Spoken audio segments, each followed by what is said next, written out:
You ever had that moment where you're talking about your favorite shows with people and that one person brings up a show you forgot about and it instantly clicks and some memories popped up from when you watched it? Well, in this video, we will be talking about the top 14 cartoons you may have forgotten about. First up, at number 14 is Cyberchase. It involves three friends, Matt, Jackie, and Inez, who get warped into cyberspace from a library computer. They team up with a bird named Digit and must protect Motherboard from the evil hacker who wants to rule cyberspace. The team gets to use gadgets, follow clues, solve math mysteries, and any other problem that comes their way. At number 13 is Dave the Barbarian. The show centers around Dave, a powerful and cowardly barbarian who lives with his sisters Candy, who is a self-centered older sister, and Fang, who is more the wild one. Their parents are away fighting evil across the world. While they're away, they left Candy in charge of the kingdom as the princess, while Dave is supposed to defend the kingdom. In addition to the siblings looking out for the kingdom, their uncle is there to help them out as well. Not gonna front, this show has some good comedy, like they have some fun adventures, but just seeing how all the characters are and the comedic moments that happen, it just reminds you how funny this show was.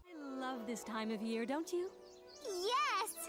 And I can see you're really excited. Why, Sagwa? The Moon Festival!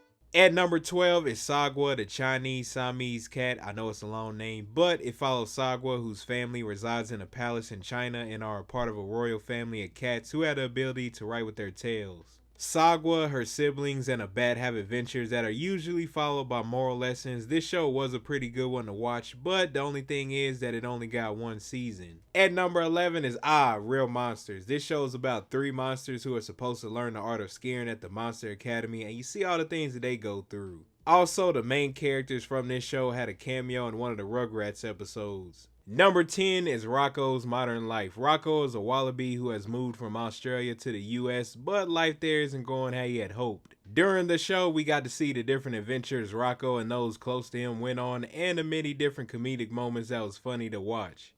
I haven't authorized you to exit this bus! Get back on this bus and we'll forget the whole thing! Number 13!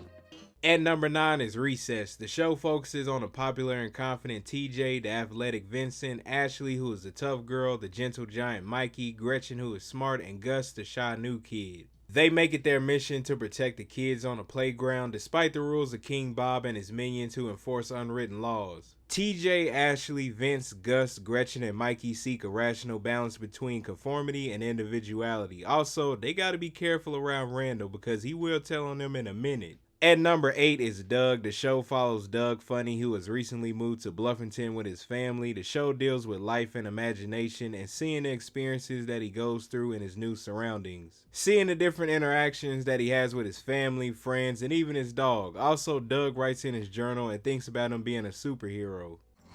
Help! Whale Man!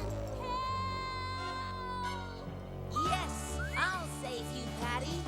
I don't know, it's just something about this cartoon is nice to watch and it kind of has some relatable moments. At number 7 is ChalkZone. In this show, a school student named Rudy finds a magical chalk that allows him to access the ChalkZone, which is an alternate dimension where everything and everyone that's ever been drawn in chalk and erased takes form and becomes living or tangible. Throughout the show, Rudy goes on adventures with his sidekick Snap and his classmate Penny. It was just cool seeing that he could draw with the chalk and go into another dimension, and just overall drawing in the show, it was cool to see creative stuff like that. Number 6 is Cat Dog. The series follows conjoined siblings, one cat and the other a dog, as they deal with different challenges. Cat is the more clever one, coming up with a plan or scheme, and Dog is the more happy-go-lucky one and can be naive at times.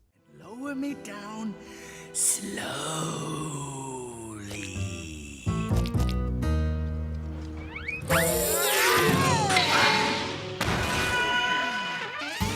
And then there's Winslow, a mouse that lives in a hole in the wall in Cat Dog's house. He's kind of a smart aleck and he gets his jokes off, and he can be sneaky and underhanded with Cat Dog. Number 5 is the Angry Beavers. The show centers on two beaver brothers who have left their parents' home to gain independence and have a bachelor lifestyle, and along the way they get into some weird situations. At number 4, the Wild Thornberrys. The show centers around the Thornberrys as they travel the world in their vehicle looking for rare animals to film. The youngest child, Eliza, has the power to speak to animals because of her meeting an African shaman, and along the way she helps animals solve their problems. This show was pretty interesting. It was nice seeing them travel around to different places and the different experiences that they had, plus one of the characters can talk to animals. Number 3 is Totally Spies. The show follows 3 Beverly Hills High students, Clover, Samantha, and Alex, who are spies and work with Jerry, who's the leader of Whoop, to fight supervillains and save the world, while also handling their responsibilities with their normal lives as well. The interactions with the characters is good, they get cool gadgets, and you get to see the different ways they are able to balance everything. If you made it this far into the video, thank you. Coming in at number 2 is Foster's Home for Imaginary Friends. In this cartoon, imaginary friends become physical beings with emotions when created, but after a kid outgrows their imaginary friends, they're left to fend for themselves. Which is why Foster's Home for Imaginary Friends was created by an elderly lady named Madam Foster to provide a foster home for them. Then that introduces the main characters, Mac and Blue. Mac had to give up Blue, which leads them to the Foster's Home for Imaginary Friends, and from there you're greeted with a variety of characters and personalities throughout the show. Arriving at number 1 is As Told by Ginger. The series focuses on junior high school student Ginger Fowley and her friends as they try to rise from the position of school geeks and try to solve many conflicts that come their way. Also mixed in there are some different life lessons and some relatable characters and moments. There were some cartoons in there even I almost forgot about, but y'all let me know in the comment section down below, did you recognize any of those cartoons, or what cartoons did you forget that you remember recently? Thank you all for watching this video, and I'll see you in the next one.